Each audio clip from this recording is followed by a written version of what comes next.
নমস্কার, আমার চ্যানেলে আপনাদের আবারও স্বাগত। আমার এই চ্যানেলটিকে আপনারা সাবস্ক্রাইব করে রাখবেন এবং পাশে থাকা বেল আইকনটি প্রেস করে রাখবেন, যাতে নিত্য নতুন ভিডিওর নোটিফিকেশন আগে থেকেই পেয়ে যান। এবং চ্যানেলটি সম্পর্কে অভিমত আপনি কমেন্টে অবশ্যই লিখে জানাবেন। ধর্ম বড় না কর্ম বড়, এই নিয়ে অনেক মতভেদ আছে।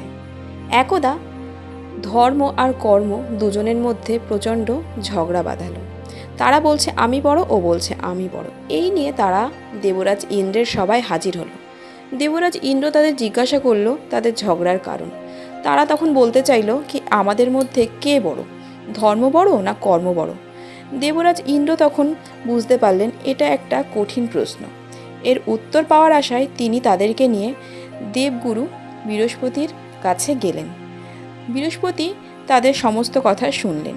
শুনে তিনি বললেন, এই উত্তর একমাত্র দিতে পারেন রাজা বিক্রমাদিত্য, যিনি এখন মর্তে আছেন। তিনি হলেন একজন অত্যন্ত ধর্মপরায়ণ রাজা। সেহেতু তিনি বলতে পারবেন ধর্ম আগে না কর্ম আগে, কোনটা আমাদের করতে হবে। রাজা বিক্রমাদিত্য এতটাই ধর্মনিষ্ঠ একাগ্র মানুষ ছিলেন, যিনি ধর্মের কথা সবসময় ভাবতেন এবং ধর্ম নিয়েই তিনি কাজ করতেন। সেহেতু সেই কথা মতো তখন তারা রাজা বিক্রমাদিত্যের কাছে গেলেন এবং সব জানালেন। রাজা বিক্রমাদিত্য ধর্ম আর কর্মকে নিয়ে তখন বনে গেলেন। বনে গিয়ে বললেন, আচ্ছা ধর্ম আর কর্ম তোমরা দুজনেই আমাকে বলো, কেন তোমরা শ্রেষ্ঠ, কেন নিজেদেরকে তোমরা শ্রেষ্ঠ মনে করছো? তখন ধর্ম বলল, আমি যদি ঘুমিয়ে পড়ি তাহলে এই সংসারে অন্যায় অত্যাচার প্রচণ্ড পরিমাণে বেড়ে যাবে। আর কর্ম বলল, আমি যদি কিছু করি তাহলে কেউ কিছু করতে পারবে না। এরকম সময় বন দিয়ে একজন লোক যাচ্ছিলেন। তখন রাজা বিক্রমাদিত্য কর্মকে তার কাছে পাঠালো এবং বলল, তুমি তোমার কাজ দেখাও।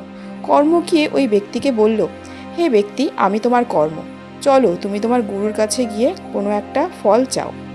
তখন যেহেতু ধর্ম ঘুমিয়েছিল, সেহেতু ওই গুরুর কোনো ধর্ম কাজ করছে না। তখন ওই ব্যক্তি তার গুরুদেবকে জাগানোর চেষ্টা করলো, কিন্তু যেহেতু ধর্ম ঘুমিয়ে পড়েছে সেহেতু গুরুদেব কোনো মতেই উঠছিলেন না। তখন ওই ব্যক্তি একটি লাঠি দিয়ে গুরুদেবকে প্রহার করলেন। গুরুদেব তারপরে তার ধ্যানভগ্ন করলেন এবং তাকে রেগে গিয়ে অভিশাপ দিলেন, হে ব্যক্তি, তুমি আমাকে প্রহার করলে, আমি তোমাকে অভিশাপ দিচ্ছি, তুমি এই মুহূর্তে একজন গাধা হয়ে যাবে। সঙ্গে সঙ্গে সেই ব্যক্তি গাধায় পরিণত হলো এবং ব্যক্তি বুঝতেই পারল না কিভাবে কি হয়ে গেল। সেই গাধা তখন বাড়িতে ফিরে গেল এবং তার স্ত্রীর কাছে গেল। তখন সেই রাজা ধর্মকে বললেন, হে ধর্ম, এবার তুমি ঘুম থেকে ওঠো এবং তুমি তোমার কাজ করে দেখাও।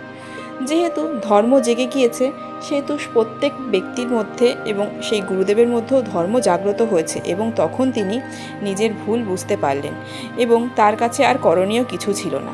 তিনি এখন কি করবেন? তিনি প্রভুর কাছে ক্ষমা চাইলেন। এদিকে ধর্ম জাগ্রত হওয়ায় সেই গাধাটির স্ত্রীও তখন বুঝতে পারলেন কি তার স্বামীর সাথে কি হয়েছে। সেই বুঝে তখন তিনি তার স্বামীকে নিয়ে তখন সেই ঋষির কাছে উপস্থিত হলেন এবং ঋষির কাছে প্রার্থনা করলেন, হে ঋষিদেব, আপনি এর উপায় আমাকে বলে দিন, কিভাবে আমার স্বামী আবার পুনরায় স্বামীতে পরিণত হবে গাধা থেকে। তখন তিনি বললেন, একমাত্র বৃহস্পতিদেব এবং ইন্দ্রদেবের উপস্থিতিতে তোমার স্বামী আবার মানুষে পরিণত হবে। তখন তিনি তার দিব্য দৃষ্টি দিয়ে দেখলেন এমতো এখন কোথায় আছেন ইন্দ্রদেব এবং দেবগুরু বৃহস্পতি। তখন তিনি তাদেরকে রাজা বিক্রমাদিত্যের হদিশ দিলেন।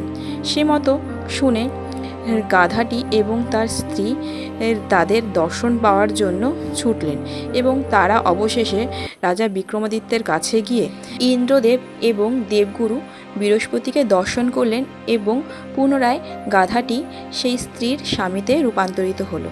তাহলে বন্ধুরা, এখানে বুঝতে পারলেন ধর্ম আর কর্ম কে বড়। আসলে ধর্ম যদি কাজ না করে তাহলে সব কিছুই অচল হয়ে পড়বে, আর কর্ম তো আমাদের করতেই হবে। সেহেতু ধর্ম আগে না কর্ম আগে, ধর্ম বড় না কর্ম বড় সেটা আমাদের কাছে স্পষ্ট হলো। এবং ধর্ম আর কর্ম একে অপরের সাথে অবশ্যই মিলেমিশে যদি কাজ করে তাহলেই জীবনের সুখ শান্তি দুটোই সম্পূর্ণভাবে আসতে পারে। আশা করি আজকের উপস্থাপন আপনাদের ভালো লেগেছে। তাহলে দেখা হচ্ছে পরবর্তী ভিডিওতে।